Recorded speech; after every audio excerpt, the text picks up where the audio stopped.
क्या भारत में एक बार फिर से लॉकडाउन के जैसे हालात बन सकते हैं, जहां देश के कई बड़े हिस्सों में पेट्रोल पंप के बाहर पेट्रोल और डीजल खत्म होने के बोर्ड लगे हैं, तो वहीं दूसरी ओर एलपीजी गैस के लिए लंबी वेटिंग लिस्ट चल रही है।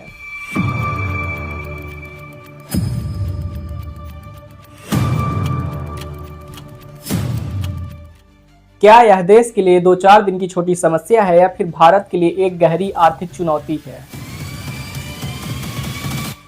दोस्तों, दुनिया की सबसे तेजी से ग्रो होने वाली इकोनॉमी होने के बावजूद भी भारत आज भी अपनी जरूरत का 85% क्रूड ऑयल वेस्टर्न कंट्रीज यानी कि दूसरे देशों से इंपोर्ट करता है, जो चीजें यह बताती है कि भारत आज भी दूसरे देशों पर पेट्रोलियम के लिए निर्भर है। क्रूड ऑयल कच्चा तेल होता है जिसे जमीन के अंदर से निकाला जाता है। बाद में उसे बड़ी बड़ी रिफाइनरीज में ले जाके रिफाइन करके पेट्रोल, डीजल, एलपीजी और कई अन्य सामग्री बनाई जाती हैं।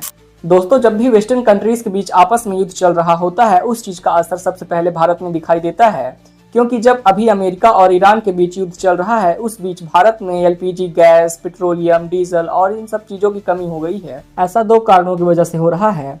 पहला कारण है अमेरिका और ईरान के युद्ध का काफी ज्यादा प्रभाव समुद्री रास्ते स्ट्रेट ऑफ हॉर्मज पर दिख रहा है। स्ट्रेट ऑफ हॉर्मज वो समुद्री रास्ता है जहां ईरान का कंट्रोल होता है और ईरान उस जगह पर काफी ज्यादा रुकावटें डाल रहा है। स्ट्रेट ऑफ हॉर्मज बहुत ही जरूरी रास्ता है, क्योंकि दुनिया का 20 से 25% क्रूड ऑयल और एलएनजी यहीं से इंपोर्ट एक्सपोर्ट किया जाता है। भारत भी अपनी जरूरत का 40 से 50% क्रूड ऑयल यहीं से इंपोर्ट करता है, जिसके कारण से काफी ज्यादा समय लग रहा है और भारत में पेट्रोल, डीजल और एलपीजी की कमी देखी जा रही है। दूसरा कारण है लोगों को मिसअंडरस्टैंडिंग हो गई है।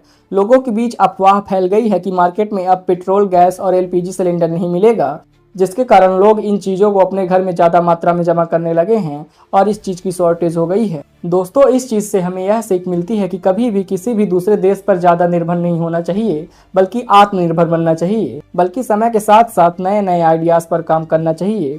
जैसे कि समय आ चुका है कि हम फ्यूल बाइसिकल यानी कि पेट्रोल डीजल से चलने वाली गाड़ियों को छोड़कर इलेक्ट्रिक बाइसिकल में शिफ्ट हो जाएं, क्योंकि कोई भी देश विंड एनर्जी और सोलर एनर्जी की मदद से कभी भी ना खत्म होने वाली इलेक्ट्रिसिटी जनरेट कर सकता है। दोस्तों, आपको क्या लगता है, क्या इलेक्ट्रिक गाड़ियां इस समस्या का अंतिम समाधान है? कमेंट्स में जरूर बताएं। जय हिंद, जय भारत।